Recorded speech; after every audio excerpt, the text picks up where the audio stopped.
Di dalam Al-Quranul Karim, Allah Subhanahu wa Ta'ala berfirman,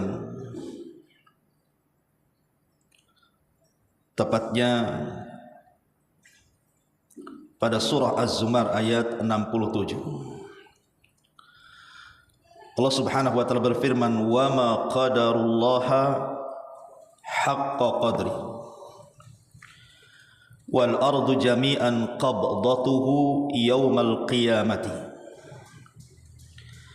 was samawati matwiyatum biyamini subhanahu wa ta'ala amma yusyrikun." Dan mereka benar-benar tidak mengagungkan Allah dengan pengagungan yang semestinya, padahal bumi seluruhnya berada dalam genggamannya pada hari kiamat, dan langit digulung dengan tangan kanannya. Maha suci Tuhan dan maha tinggi Dia dari apa yang mereka persekutukan.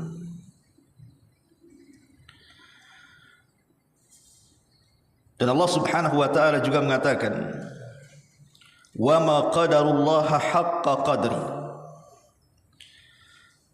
idh qalu ma anzalallahu ala bashari min syai'in qul ma anzalal kitaba alladhi jaa'a bihi Musa nuran wa hudan linnasi taj'alunahu qaratisa tubdunaha wa tukhfuna katsiran wa ulimtum ma lam ta'lamu antum wala aba'ukum qulillah thumma dharhum fi haudihim yal'abun." Dan mereka tidak benar-benar mengagungkan Allah dengan pengagungan yang semestinya. Dikala mereka berkata Allah tidak menurunkan satu apapun kepada manusia, katakanlah wahai Muhammad, siapa yang menurunkan kitab yang dibawa oleh Musa sebagai cahaya dan petunjuk bagi manusia? Kalian jadikan kitab itu sebagai lembaran yang bercerai-berai. Kalian tampakkan sebagian dan kalian sembunyikan sebagian yang lainnya, padahal telah diajarkan kepada kalian apa-apa yang tidak diketahui oleh kalian serta nenek moyang kalian. Katakanlah Allah Subhanahu wa Ta'ala, lalu biarkanlah mereka bermain-main dalam kesesatan mereka. Ma'asyiral muslimat yang dimuliakan Allah Subhanahu wa Ta'ala, ayat ini ada asbab nuzulnya.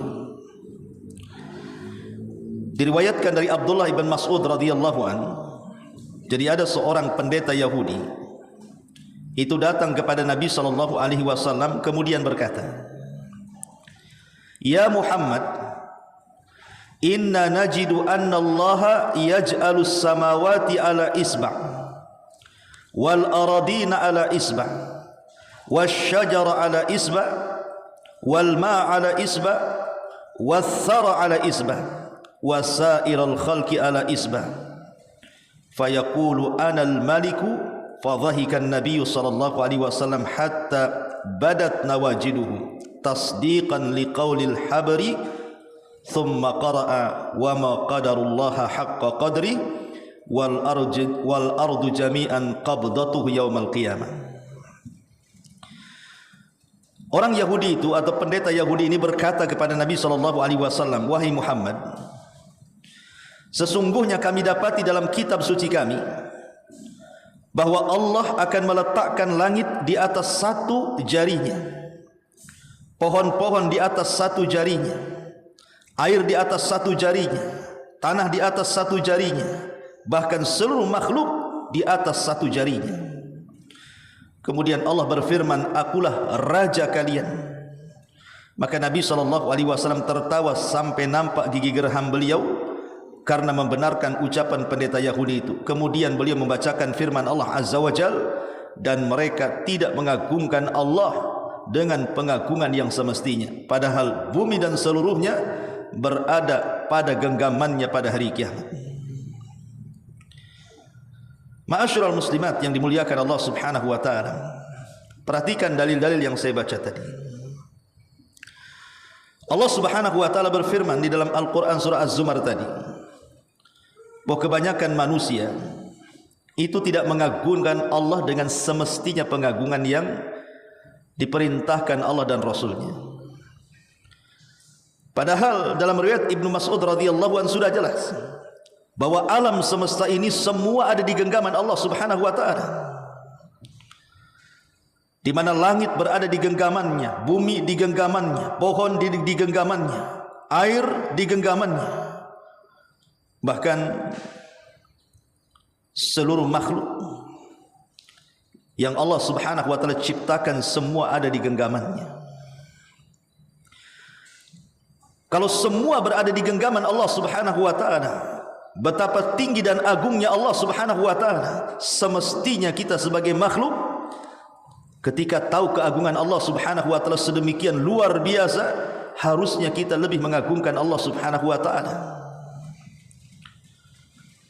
Bahkan pada hari kiamat, ketika Allah Subhanahu wa taala menghancurkan sehancur-hancurnya alam semesta,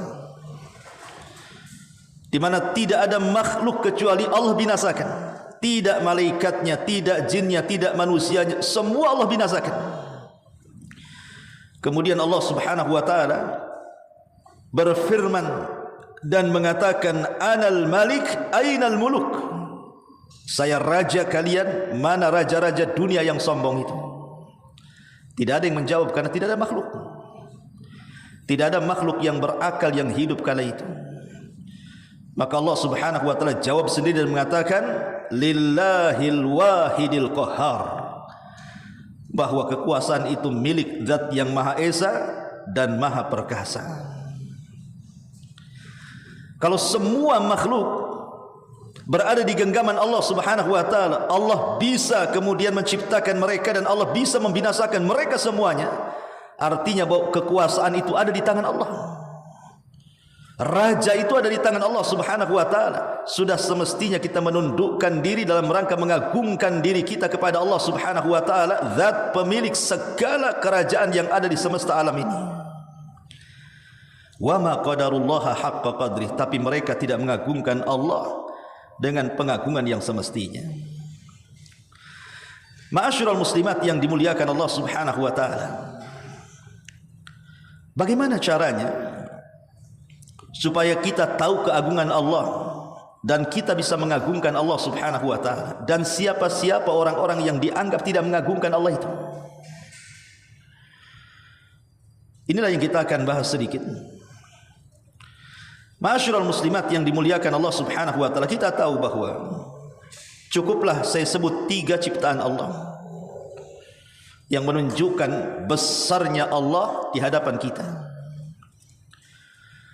Pertama, Allah Subhanahu wa taala menciptakan arsy dan juga kursinya. Tidak ada makhluk yang lebih besar melebihi arsyur Rahman, arsy-Nya Allah Subhanahu wa taala. Bahkan kalau seluruh makhluk di luar arsy, mencakup buminya, mencakup langitnya, mencakup galaksinya, mencakup juga kursinya, itu dibandingkan dengan arsy Allah Subhanahu wa taala ibarat cincin dilempar ke padang pasir. Cincin itulah, buminya di situ, langitnya di situ, galaksinya di situ, kursinya di situ, alam semestanya di situ. Sementara padang pasir itulah arsyur Rahman, arsy Allah Subhanahu wa taala. Kalau itu bandingannya, berarti yang menciptakannya Allahu Akbar, Allah lebih besar daripada arsy ciptaannya. Jangankan kita bicara arsy ya. Coba kita naik pesawat, Bu, dari Hang Nadim itu. Kemudian pesawat ini naik ke langit. Hanya beberapa kaki dari bumi saja di permukaan laut itu. Kemudian ibu menoleh dari jendela pesawat ke bumi itu. Jangan cerita orangnya, bandaranya saja sudah enggak kelihatan. Betapa kecilnya manusia enggak kelihatan. Di hadapan bumi yang terbentang luas ini saja, kita ini hanya setitik, mungkin tidak kelihatan titik itu. Berarti kita ini kecil. Itu bandingan kita dengan bumi saja. Kalau seandainya bumi ini dibandingkan dengan langit, maka itu sama dengan cincin dilempar ke padang pasir. Cincin itu buminya, langit itu padang pasirnya. Dan kalau seandainya kita gabungkan bumi dan langit itu dibandingkan dengan kursi Allah, maka itu sama dengan cincin dilempar ke padang pasir. Langit bumi itu cincinnya, padang pasir seluas itu adalah kursinya. Dan kalau kita gabung dengan arsy Allah, maka juga sama bagi cincin dilempar ke padang pasir. Berarti yang menciptakannya akbar, jauh lebih besar dibandingkan makhluknya. Itulah keagungan Allah Azza wa Jalla. Kemudian yang kedua, Allah Subhanahu wa taala menciptakan langit dan bumi. Abdullah ibn Mas'ud radhiyallahu anhu sampai mengatakan, "Bainas sama'id dunya wallati taliha 500 amin wa baina kulli sama'in wa sama' 500 amin wa bainas sama'is sabi'ati wal kursi 500 amin wa bainal kursi wal ma' 500 amin wal arsyu fawqal ma' wallahu fawqal arsy la yakhfa alaihi syai'un min a'malikum." Kata Abdullah ibn Mas'ud radhiyallahu anhu, jarak langit dunia yang kita lihat itu dengan langit berikutnya, langit kedua, itu jaraknya 500 tahun perjalanan. Dan jarak antara langit kedua ke ketiga itu juga sama, 500 tahun perjalanan. Kemudian jarak dari langit ketiga ke empat juga 500 tahun perjalanan. Setiap satu langit ke langit berikutnya itu 500 tahun perjalanan. Kemudian antara langit ketujuh dengan kursi juga jaraknya 500 tahun perjalanan. Dan antara kursi ke air yang ada di atas sama 500 perjalanan. Dan arsy Allah itu di atas air, sementara Allah itu berada di atas arsy-Nya.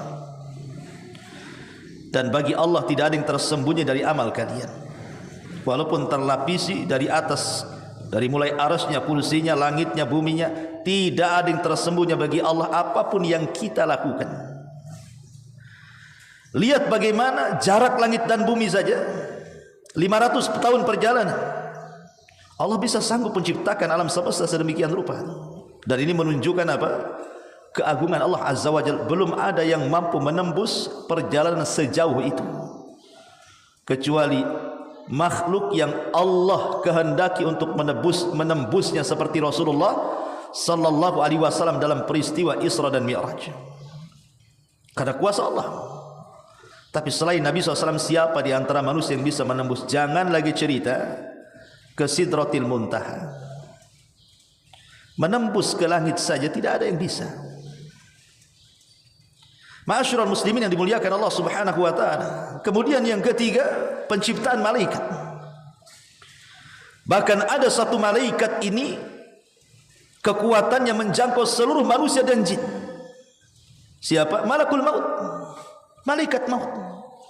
Siapa yang bisa mengalahkan malakul maut? Enggak ada. Macam-macam dengan malaikat maut, cabutlah nyawanya.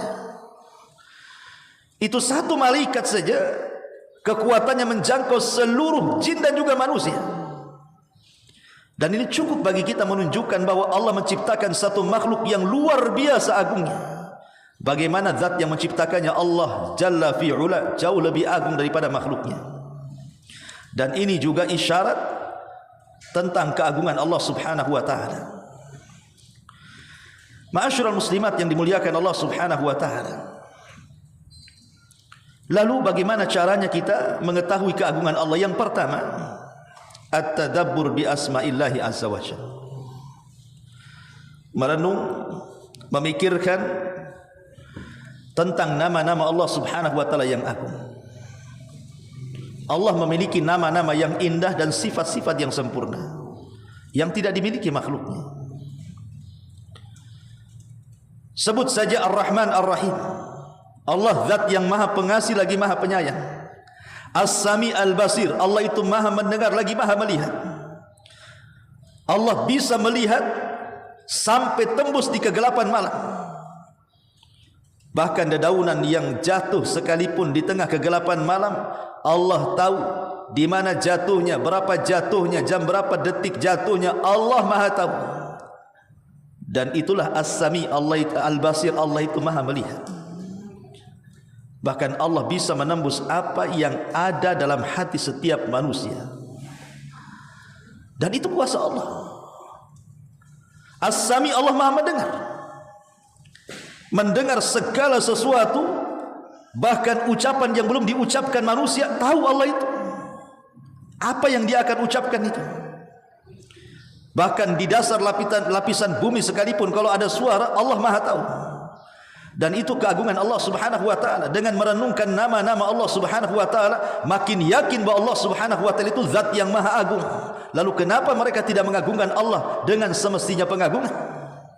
Kalau Allah mampu melihat segala sesuatu, maha mendengar segala sesuatu, maha memberikan rizki, Ar-Razzaq, seluruh makhluknya, wa ma min dabbatin fil ar illa 'ala Allah rizquha. Tidak ada satupun binatang yang melata kecuali sudah ditentukan rizkinya oleh Allah Subhanahu wa taala.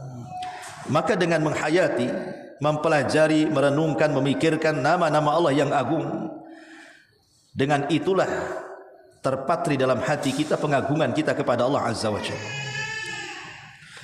Kemudian yang kedua, husnudzan billah, berbaik sangka dengan Allah Subhanahu wa taala. Berbaik sangka dengan Allah Subhanahu wa taala. Di dalam Al-Qur'an ada kisah Nabi Ya'qub alaihi salatu wassalam ketika kehilangan Nabi Yusuf alaihi salatu wassalam. Jadi ketika Nabi Yusuf alaihi salatu wassalam diajak oleh 10 saudaranya untuk bermain dan menjanjikan keselamatan kepada Ya'qub bapaknya, bahwa Yusuf tidak akan terjadi apapun. Tetapi saudaranya yang 10 itu membuat makar, hendak berbuat jahat kepada Yusuf. Dimasukkan pulalah Yusuf ini ke dalam sumur. Kemudian dia mengambil pakaiannya dan dilumuri dengan darah kambing. Kemudian dibawalah baju itu kepada ayahnya Ya'qub, bahwa Yusuf diterkam serigala. Ini bukti bajunya. Akhirnya kemudian Nabi Ya'qub alaihi salatu wasallam sedih. Ada yang mengatakan tangisannya yang terus berhari-hari, berbulan-bulan, bertahun-tahun menjadikan dia buta, karena sedih memikirkan Nabi Yusuf alaihi salatu wassalam. Tetapi karena Nabi Ya'qub itu berhusnudzon kepada Allah, Yusuf ini belum mati, Yusuf ini masih hidup. Ketika kemudian setelah singkat cerita, setelah kemudian Nabi Yusuf menjadi orang besar di Mesir, kemudian datanglah rombongan Ir dari Palestina hendak menukar gandum dengan barang-barang berharga, karena ketika itu terjadi paceklik hebat di Palestina sehingga tidak ada makanan yang mereka makan. Terpaksa mereka datang ke Mesir untuk menukar makanan dengan barang berharga. Yusuf masih kenal saudara-saudaranya. Sampai pada waktunya Nabi Yusuf menyerahkan pakaiannya, disuruh untuk dibawa ke ayahnya. Subhanallah, Al-Quran mengatakan, falamma anja'al bashir alqahu ala wajhihi fartadda basira qala alam aqul lakum inni a'lamu minallahi ma la ta'lamun. Ketika pakaian Yusuf itu sampai kepada Ya'qub, kemudian diusapkan di wajah Ya'qub, tiba-tiba mata Ya'qub yang buta menjadi sembuh, mampu melihat. Ya'qub sudah tidak buta lagi. Kemudian Nabi Ya'qub alaihi salatu wassalam mengatakan kepada putra-putranya yang dulu berbuat jahat kepada Nabi Yusuf, alam aqul lakum, bukankah sudah kukatakan kepada kalian, inni a'lamu minallahi ma la ta'lamun, aku punya pengetahuan dari Allah yang kalian tidak tahu. Karena ketika itu Ya'qub yakin Yusuf belum mati. Tentu praduga Yusuf belum mati itu datang dari Allah Subhanahu wa taala. Dengan yakinnya Ya'qub mengatakan Yusuf masih hidup, cari dia. Tentu keyakinan seperti itu, itulah yang disebut dengan husnudzan billah. Berhusnudzan kepada Allah Subhanahu wa taala, berbaik sangka dengan Allah, karena itu bagian daripada pengagungan kita kepada Allah. Kita tidak boleh suudzon kepada Allah, itu bukan bagian daripada pengagungan. Berhusnudzon kepada Allah Azza wa Jalla. Kalau kita ditimpa musibah, ditimpa ujian dari Allah Subhanahu wa taala, berhusnudzanlah kepada Allah. Boleh jadi Allah sedang menguji kita ini dalam rangka mengangkat derajat kita, dalam rangka menghapuskan dosa-dosa kita, dalam rangka menegur kita supaya kita jauh lebih baik lagi. Dan ingat, kita harus yakin bahwa tidaklah Allah menguji hambanya kecuali karena Allah sayang dengan hamba-hambanya. Itulah bentuk pengagungan kita kepada Allah. Tapi kalau kita suudzon dengan Allah, itu tidak mengagungkan Allah. Orang yang menjadikan musibah itu seolah-olah bagian daripada azab, itu tidak pernah mengagungkan Allah. Tidak ada husnudzon, berbaik sangka dengan Allah Azza wa Jalla. Ini yang kedua. Yang ketiga, at-tadhallul wal takabbur. At-tadhallul, merasa hina, dan jangan sombong di hadapan Allah Subhanahu wa taala. Allah mengatakan dalam Al-Qur'an, wala tamshi fil ardi maraha innaka lan tahriqal arda walan tablughal jibala tula. Dan janganlah engkau berjalan di bumi ini dengan sombong, karena sesungguhnya engkau tidak akan dapat menembus bumi dan tidak pula mampu menjulang setinggi gunung. Jangan pernah sombong dengan Allah Azza wa Jalla. Siapa yang bisa menembus bumi? Yang Allah Subhanahu wa taala ciptakan itu, tidak ada yang mampu menembus bumi. Dan tidak ada yang mampu menjulang setinggi gunung. Makhluk yang paling kuat di bumi ini gunung. Tidak ada yang mampu menjulang seperti gunung. Jangan sombong dengan Allah Azza wa Jalla. Karena kesombongan itu adalah ridanya Allah, selendangnya Allah. Maka siapapun, wa man naza'ani, kata Allah dalam hadis qudsi, maka siapapun yang berusaha melakukan kesombongan, ingin menyamakan dirinya dengan Allah, adkhaltuhun nar, kata Allah, ku masukkan ia ke neraka. Ku pastikan orang sombong itu masuk neraka.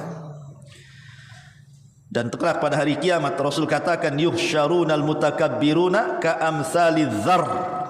Pada hari kiamat orang-orang yang sombong di dunia dikecilkan seperti semut pada hari kiamat. Sebagaimana menyombongkan di dunia, sekarang Allah kecilkan pada hari kiamat. Naudzubillah. Maka orang yang sombong itu tidak mengagungkan Allah, karena kesombongan itu hak mutlak milik Allah. Maka hendaklah kita menjadi orang fakir di hadapan Allah. Antumul fuqara ilallah. Kalian ini fakir, berhajat kepada Allah. Ngapain sombong dengan Allah Azza wa Jalla? Seperti apa kesombongan kepada Allah Azza wa Jalla? Seperti Firaun mengaku dirinya Tuhan. Ana rabbukumul a'la. Saya Rabb kalian yang paling tinggi. Apa akibatnya? Fa'aghraqnahu, kami tenggelamkan si Fir'aun itu karena sombong dia. Seperti Qarun yang sombong dengan kekayaannya dan mengatakan innama utituhu min ilmin indi, kekayaan itu datang dari kecerdasanku, bukan dari Allah. Allah katakan fa khasafna bihi wa bidarihi al-ardh, kami tenggelamkan si Qarun dan seluruh kekayaannya karena dia sombong dengan kekayaannya. Atau sombong dengan nasab dan hasabnya, merasa keturunannya orang hebat. Ingat hadis yang mengatakan bahwa ada orang yang berbangga dengan nasab, ketika wafat Allah masukkan ke neraka, karena nasab itu tidak bisa disombongkan. Maka faktor apapun, sombong dengan harta, sombong dengan pangkat jabatan, sombong dengan nasab dan juga kebesaran keluarga, ini orang ini tidak mengagungkan Allah. Maka rendahkan kita di hadapan Allah Azza wa Jalla. Ataupun mungkin sombong di hadapan makhluk. Dan ini yang banyak di tengah-tengah manusia ini, sombong kepada makhluk yang lainnya. Ma'asyiral muslimat yang dimuliakan Allah Subhanahu wa taala. Kemudian yang nomor 4, at-ta'amul ma'a siyari salihin. Cobalah kita mengaca kepada sejarah-sejarah orang-orang saleh supaya kita bisa lebih mengagungkan Allah. Macam mana orang-orang saleh dulu itu mengagungkan Allah Azza wa Jalla. Contoh saja dalam Al-Quran, kisah Al-Imran, keluarga Imran. Imran ini salah satu pembesar yang sangat dimuliakan di tengah-tengah Baitul Maqdis oleh seluruh ulama dan ubat di saat itu. Tapi sayang, tidak punya keturunan laki-laki untuk meneruskan ketokohannya di Baitul Maqdis. Satu hari istrinya berjalan-jalan di tengah padang pasir, melihat ada burung yang sedang memberi makan anak-anaknya. Kemudian dia pun bernazar kepada Allah agar Allah karuniakan kepadanya putra dalam perutnya supaya kelak ketika lahir bisa mengabdikan dan berkhidmat di Baitul Maqdis. Allah kabulkan permintaannya. Allah buat dia hamil. Rupanya Setelah lahir yang dikehendaki beda pula dengan yang dikehendaki Allah Azza wa Jalla. Dia minta anak laki-laki, dikasih pula anak perempuan. Lahirlah Maryam bintu Imran. Maryam bintu Imran. Kemudian Imran pun meninggal dunia, jadilah Maryam yatim. Tetapi karena dia sudah bernazar kepada Allah Azza wa Jalla, dia harus mengabdikan anaknya ke Baitul Maqdis, maka dia pun bawa anaknya ke Baitul Maqdis. Kemudian Maryam pun diundi, siapapun yang mengkafilnya dengan undian tersebut maka dia berhak mengkafilnya. Zakaria lah yang terpilih kemudian mengkafil Maryam sampai besar, sampai punya anak Isa bin Maryam.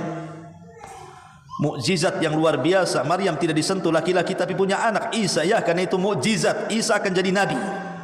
Syahidnya di sini bagaimana keluarga Imran sangat mengagungkan Allah Azza wa Jalla. Dia hendak mengkhidmatkan seluruh keturunannya untuk berkhidmat di Baitul Maqdis, menghabiskan waktunya beribadah kepada Allah Subhanahu wa taala. Ya, karena Al-Qur'an sendiri mengatakan wa ma khalaqtul jinna wal insa illa liya'budun. Tidaklah aku ciptakan jin dan manusia kecuali aku suruh mereka untuk beribadah. Jadi dengan melihat orang-orang saleh, baik yang diceritakan dalam Al-Quran atau yang diceritakan dalam hadis-hadis Nabi SAW, ataupun sirah para sahabat, para tabi'in, para tabi'in, bagaimana kehidupan mereka itu, waktu, tenaga, biaya, sampai nyawa mereka taruhkan hanya untuk beribadah kepada Allah. Itu bentuk pengagungan mereka kepada Allah. Tiru mereka supaya kita lebih bisa mengagungkan Allah Subhanahu wa ta'ala. Ma'asyiral muslimat yang dimuliakan Allah Subhanahu wa taala, termasuk juga di antara bentuk pengagungan kita kepada Allah Subhanahu wa taala adalah an-nadharu ilal kaun. Cobalah lihat alam di sekeliling kita itu, semua bisa jadi pelajaran, bisa menambah iman dan takwa. Lihat ciptaan-ciptaan Allah itu. Lihat ke langit saat di malam hari, di mana langit bertabur bintang. Indahnya langit dengan bertabur bintang. Siapa yang mengindahkan langit itu? Mungkinkah manusia meletakkan lampu-lampu di atas langit? Mustahil. Bintang itu ciptaan Allah. Kita pandang lautan yang terbentang seolah-olah tidak ada tepinya. Kalau kita memandang nun jauh di sana di lautan itu, seolah-olah tidak bertepi lautan itu. Bagaimana Allah Subhanahu wa taala menciptakan lautan sedemikian rupa. Terkadang ada air lautan itu separuh tawar separuh asin.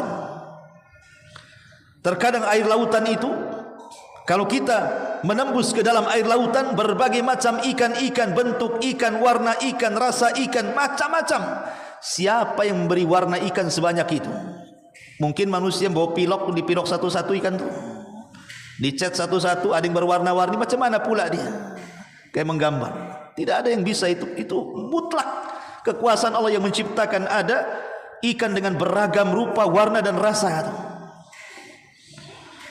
Kalau kita lihat ke hutan-hutan, banyak pepohonan, ada yang besar, ada yang kecil, kemudian berbagai macam buah-buahan yang beraneka ragam bentuk, beraneka ragam rasa, ada yang manis, kecut, asin, nyampur, nano-nano dan begitu seterusnya.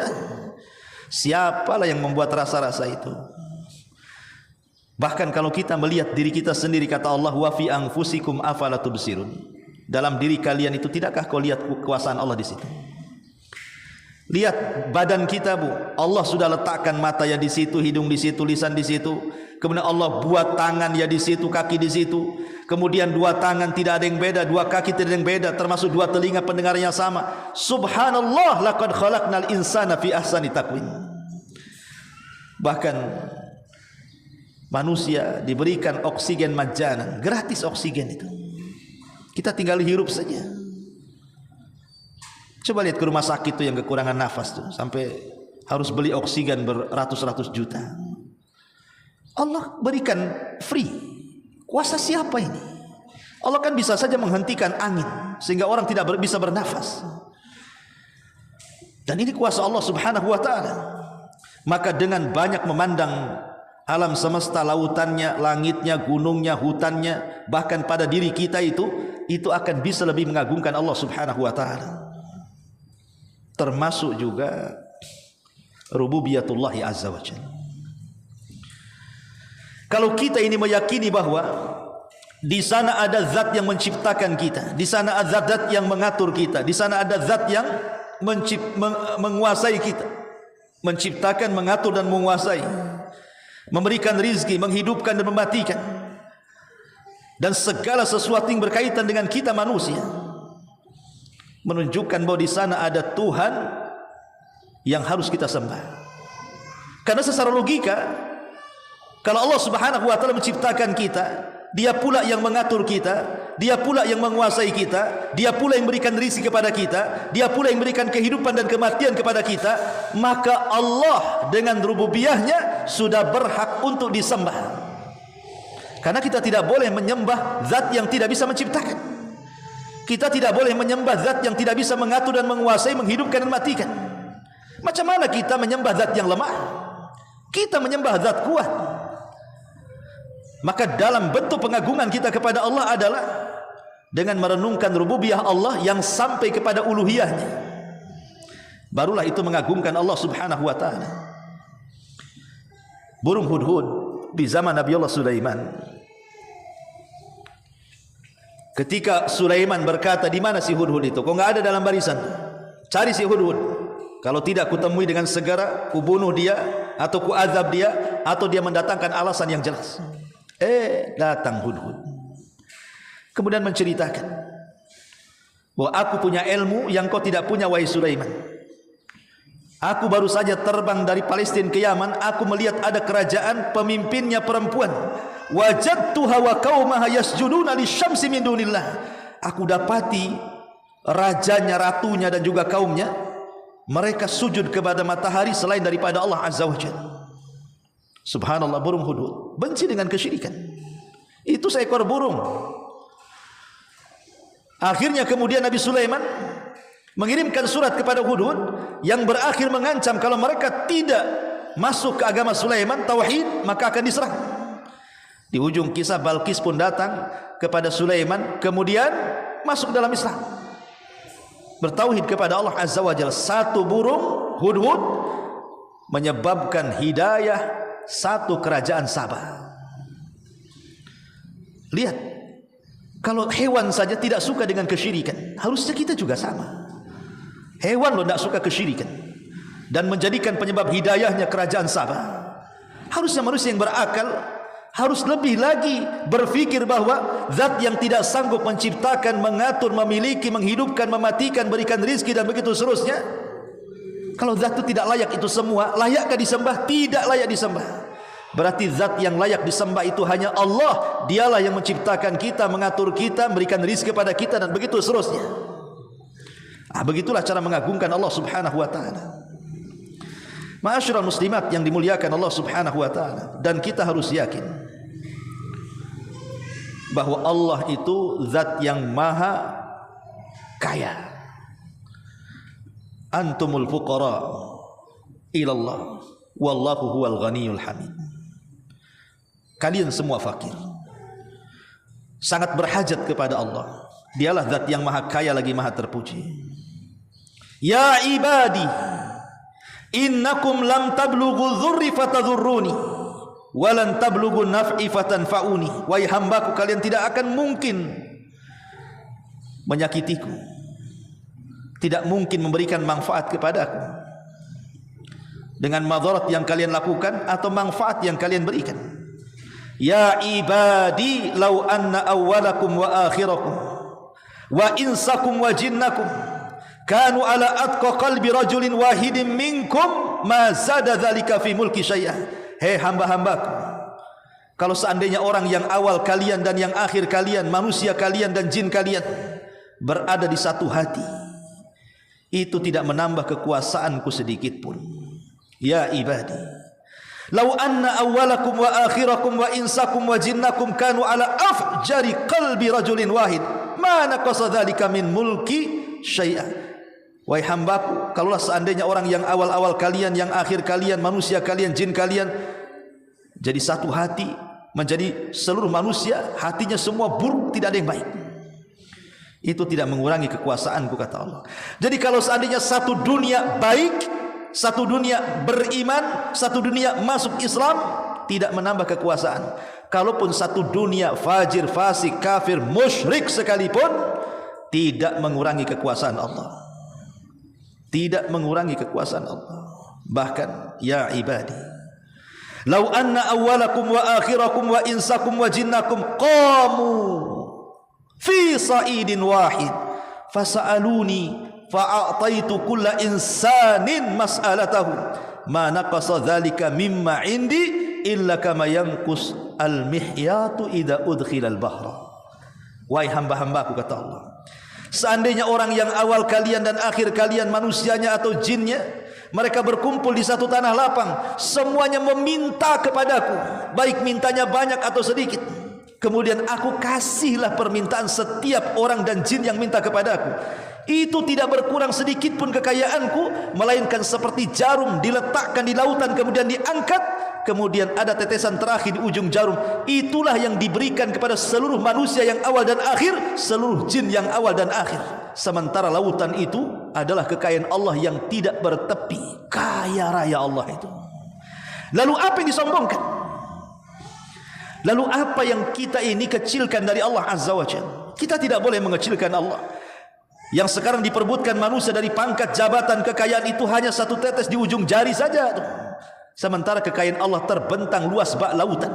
Itulah keagungan Allah Azza wa Jalla. Kita ini fakir, kita ini miskin, Allah lah zat yang maha kaya.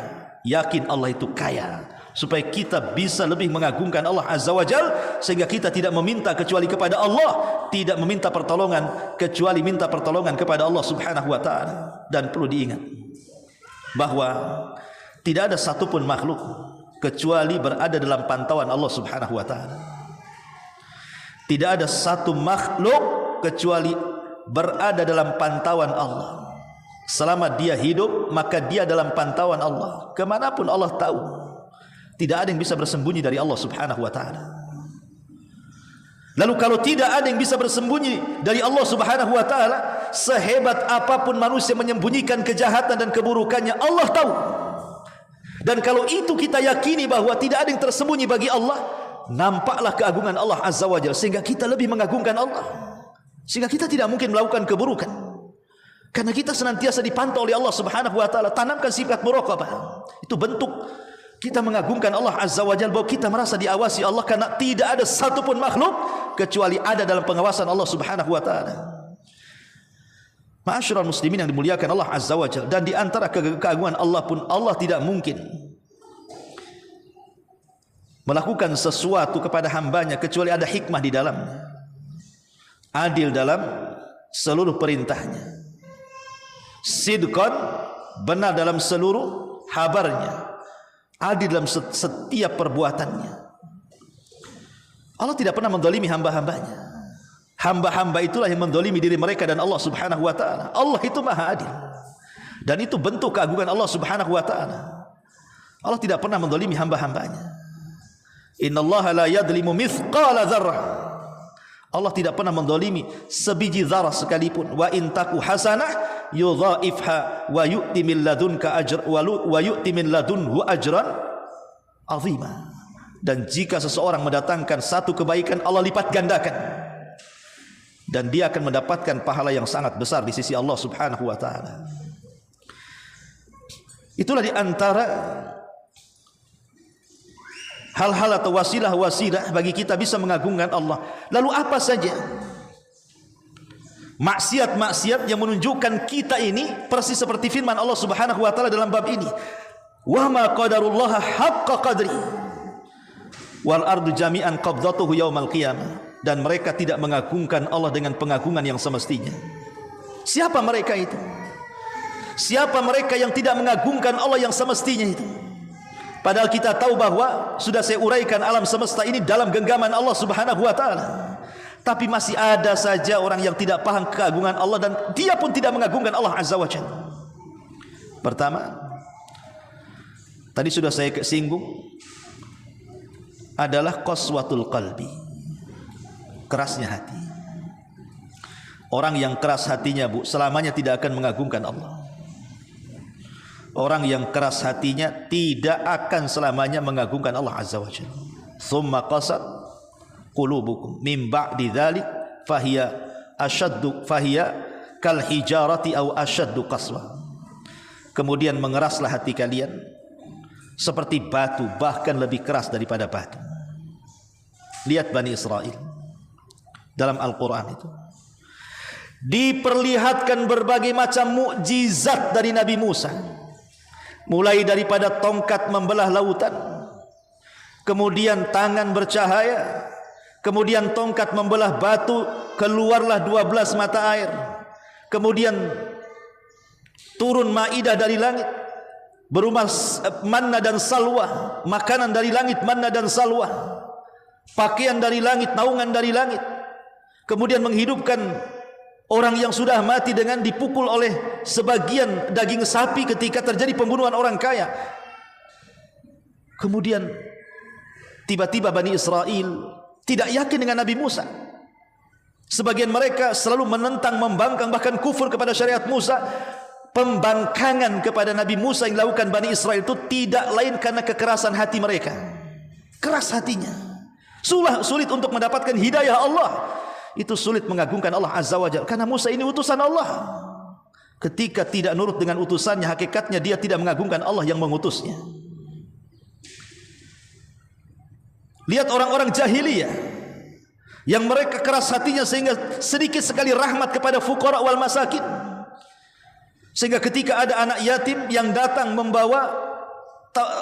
datang kemudian kepada satu tokoh jahiliyah yang sedang menyembelih unta, kemudian hanya minta separuh daging saja untuk dimakannya, diambilnya tongkat, didorongnya anak yatim sampai jatuh, sehingga anak yatim ini pergi. Dari situ Allah mengatakan, alam taro kaifatu, Allah Subhanahu wa taala mengatakan, ara'aita alladhi yukadzibu biddin fadzalika alladhi yad'ul yatim. Tidakkah kau lihat para pendusta agama itu? Mereka orang-orang yang menghardik anak yatim. Lihat, kenapa orang mendustakan agama? Karena tidak ada rahmat dalam hatinya, tidak ada kasih sayang dalam hatinya, sehingga dia mendustakan agama. Kalaulah ada rahmat orang-orang jahiliyah itu dalam hatinya, sayang dengan anak yatim, sayang dengan fuqara wal masakin, tentu Allah tidak katakan ara'aita alladzi yukadzibu biddin. Tentu mereka akan membenarkan agama. Sebab terbesar orang-orang jahiliyah tidak beriman kepada Rasul itu karena hati mereka keras. Maka kerasnya hati itu tidak akan mampu mengagungkan Allah. Maka lembutkan hati, jalankan perintah, jauhi larangan, nikmati yang dihalalkan, jauhi yang diharamkan. Apapun yang diperintahkan Allah, sami'na wa ata'na. Jangan keras. Kalau keras hati susah mendapatkan hidayah, dan itu bukti tidak mengagungkan Allah Subhanahu wa taala. Yang kedua, az-zulmu lil ibad, melakukan kezaliman sesama hamba. Kalau orang itu tahu bahwa kezaliman itu sesuatu yang dibenci Allah, sampai Allah sebutkan dalam hadis kursi itu, inni haramtu zulma ala nafsi, aku haramkan kezaliman itu kepada diriku, wa ja'altuhu muharraman bainakum fala tadzalam, dan kujadikan kezaliman itu haram bagi kalian, maka janganlah kalian saling zalim menzalimi. Ketika Allah mengatakan aku haramkan kezaliman kepadaku, kemudian Allah katakan aku haramkan juga kezaliman sesama kalian. Jadi Allah itu benci dengan kezaliman. Allah itu benci dengan kezaliman. Kalau ada orang Islam kemudian melakukan kezaliman kepada orang kafir, kemudian orang kafir berdoa kepada Allah Azza wa Jal agar Allah menimpakan azabnya kepada seorang muslim yang sudah menzalimi orang kafir ini, bagaimana sikap Allah? Allah Subhanahu wa taala akan berdiri di samping orang kafir ini. Bukan karena kekafirannya, karena orang kafir itu di pihak yang dizalimi. Allah tidak suka dengan kezaliman, dan Allah sangat cinta dengan keadilan. Lah ketika kita melakukan kezaliman kepada sesama hamba, berarti kita tidak mengagungkan Allah. Bukankah Allah yang mengharamkan kezaliman kepada dirinya, setelah itu Allah haramkan kezaliman sesama hamba, kita pula berbuat zalim. Itu sama dengan tidak mengagungkan Allah Azza wa Jalla. Maka jangan melakukan kezaliman, menggibah saudaranya, menghina saudaranya, merendahkan saudaranya, mengadu domba saudaranya, mengambil hak saudaranya, menyakiti dengan lisan, dengan perbuatan saudaranya, menumpahkan darah, dan begitu seterusnya. Banyak kezaliman. Orang yang melakukan kezaliman itu tidak mengagungkan Allah Azza wa Jalla. Ini yang kedua. Yang ketiga tadi saya sudah katakan, at-takabbur 'alal khalqi, sombong di hadapan makhluk-makhluk yang lainnya. Sombong dengan hartanya, karena dia merasa berharta, sombong dia busungkan dadanya kepada orang-orang miskin. seolah-olah harta milik dia saja. Sombong dengan pangkat dan jabatannya, seolah tidak akan turun dari pangkat dan jabatan, seolah-olah pangkat jabatan milik dia yang akan mengekalkan dia. Tidak, walaupun jabatan tidak menurunkannya, tapi dia yang akan meninggalkan jabatan dengan kematiannya. Lalu apa yang disombongkan? Imma dia turun dari jabatannya, atau dia sendiri yang meninggalkan jabatannya dengan kematiannya. Apa yang disombongkan dari jabatan? Sombong dengan fisik, penampilan, kecantikan, ketampanan, kemolekan. Ada waktunya orang akan jadi jelek. Ada waktunya orang itu tidak akan bagus lagi. Ada waktunya badan ini melemah, badan ini menua, kulit ini keriput, bahkan boleh jadi stroke, terbaring, hanya meninggalkan cerita bahwa aku pernah ini, pernah itu, pernah ini, pernah itu, tahun sekian sekian, aku ini bintangnya, aku ini bulannya. Sekarang sudah tua. Siapa yang melamar ibu lagi? Enggak ada. Ma'asyiral muslimat yang dimuliakan Allah Azza wa Jalla, sehingga tidak perlu disombongkan. Lihat akhir kesudahan orang-orang yang sombong dalam Quran itu, sudahlah habis mereka. Kaum Ad yang sombong Allah binasakan, kaum Tsamud yang sombong Allah binasakan, Fir'aun, Qarun yang sombong Allah binasakan. Tidak ada cerita kesombongan kecuali berakhir dengan kebinasaan.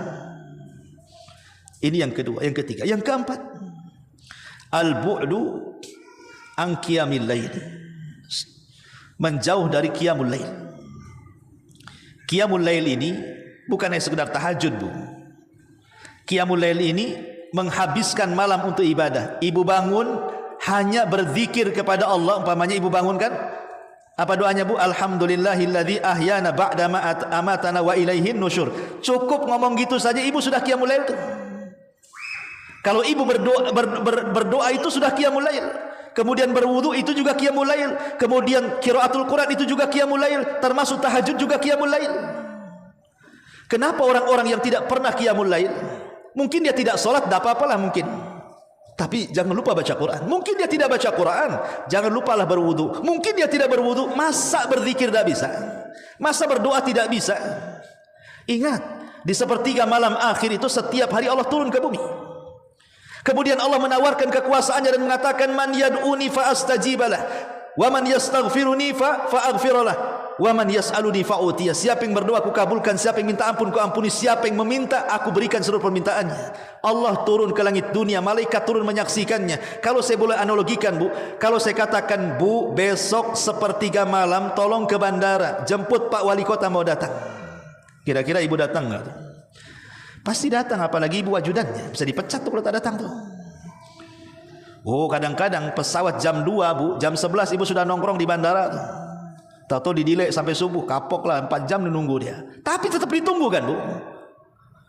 Kenapa? Karena yang datang Pak Wali nih bukan hanya datang aja, mobilnya dicuci, dikasih parfum. Bukan hanya mobilnya, orangnya pun harus rapi. Nggak mungkin lah kucal gitu, Bu, ya. Ini kepada makhluk saja sepertiga malam disuruh jemput. Kok bisa jemput? Ini yang turun Allah menyambut kita, hamba-hambanya, yang menciptakan kita, mengatur kita, memberikan segala sesuatu kepada kita. Tidak pernah kita sambut.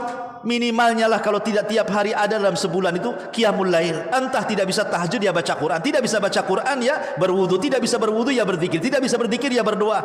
Yang penting ibadah apalah gitu. Kan terkadang kita ini dalam sebulan tidur itu kan kadang-kadang ada waktu ngelilir, Bu, mungkin pengen kencing, sepertiga malam itu terpaksalah bangun. Kemudian kencing, kan ada jeda sebelum tidur lagi itu, mungkin berzikir, atalah berzikir apalah, subhanallah bihamdi subhanallahil azim. Kemudian tidur lagi gitu. Ibu sudah qiyamul lail itu. Ya. Dan ibu yakin bahwa kalau datang sepertiga malam itu Allah sedang turun. Malaikat sedang turun di mana-mana. Itu bentuk pengagungan Allah Subhanahu wa taala. Termasuk juga mujaharatu bil ma'asi. Orang yang tidak mengagungkan Allah adalah orang yang terang-terangan melakukan dosa. Orang yang terang-terangan melakukan dosa itu tidak mengagungkan Allah sama sekali. Salah satu nama Allah itu Sittir. Allah itu Sittir, Maha Sittir, itu maha menutup aib kita. Allah itu sayang dengan hambanya. Kalau kita berbuat dosa, kemudian kita bertobat, Allah kasih dua. Satu, Allah ampuni dosa kita. Dua, Allah tutup aib kita. Kurang apa tuh? Tapi manusia, Bu, saya ini buat salah sama ibu. Kemudian saya datang, Bu, saya minta maaf, Bu, saya salah. Mungkin ibu bisa secara zahir lisan mengatakan, ya sudahlah Ustaz, saya maafkan. Paling itu saja. Di belakangnya diceritakan sama orang. Nggak ditutup aibnya kan, Bu? Ceritakan sama orang lain. Kemarin tuh Abu Hurairah datang minta maaf sama saya. Terus gimana? Ya saya maafkan. Sebenarnya saya tidak mau maafkan sih. Akhirnya diceritakan sama orang tuh, Bu. Kita ini tidak bisa melindungi aib orang.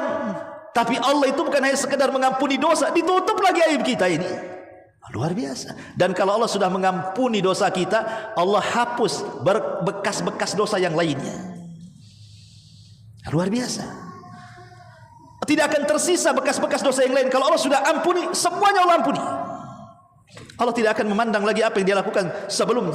Beda dengan kita. Khusus masalah ini saya ampuni, yang lain enggak ya? Enggak bisa kayak gitu. Itu makhluk. Ya. Lihat bagaimana Allah sudah menutup dosa kita di siang hari, Allah tutup di malam hari. Kita melakukan dosa di malam hari, Allah tutup di siang hari. Tapi ada orang-orang yang mereka itu tidak menutup maksiatnya, malah terang-terangan lagi maksiatnya. Makanya kenapa Rasul mengatakan setiap umatku dimaafkan kecuali orang yang menceritakan dosanya sendiri. Na'udzubillah. Maka orang yang mujahara bil ma'asi, terang-terangan dengan maksiat, orang yang tidak mengagungkan Allah sama sekali. Termasuk at-takasul minat taubah. Malas untuk bertobat. Malas untuk bertobat itu tidak mengagungkan Allah Azza wa Jalla. Artinya dia sengaja bermaksiat kepada Allah terus-terusan kan? Dia tahu yang dilakukan itu salah. Dia tahu yang dilakukan itu sesuatu yang berdosa, bermaksiat, penuh dengan bahaya dan begitu seterusnya. Tapi juga tidak kunjung bertobat. Malas untuk bertobat. Kalau ditanya kapan lu tobat? Tunggu nanti, tunggu nanti. Lagunya cuma dua, tunggu nanti saja. Kalau ingin bertobat, segera bertobat. Jangan ditunda-tunda. Karena kalau ditunda-tunda, siapa yang tahu kehidupan kita? Kita niatnya 10 hari mau tobat, besok dah mati pula. Siapa yang tahu kematian kita? Maka orang yang tidak mengagungkan Allah, salah satunya at-takasul minat taubah. Malas bertobat kepada Allah Azza wa Jalla. Termasuk juga orang yang tidak mengagungkan Allah adalah al-qunut min rawahillah.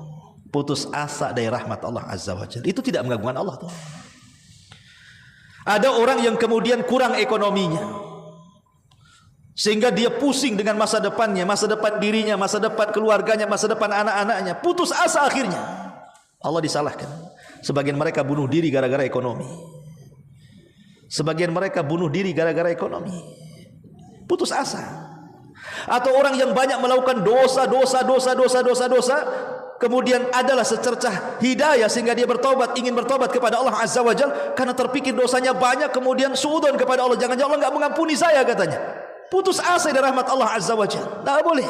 Itu tidak mengagungkan Allah Subhanahu wa taala. Dosa sebesar apapun, kalau kita datang kepada Allah tidak menyekutukan Allah, masih Allah kasih waktu untuk bertobat dan Allah terima tobatnya. Maka putus asa itu bagian daripada tidak mengagungkan Allah Subhanahu wa taala. Dan yang paling besar dari tidak mengagungkan Allah dari dosa adalah melakukan kesyirikan. Meminta kepada selain Allah.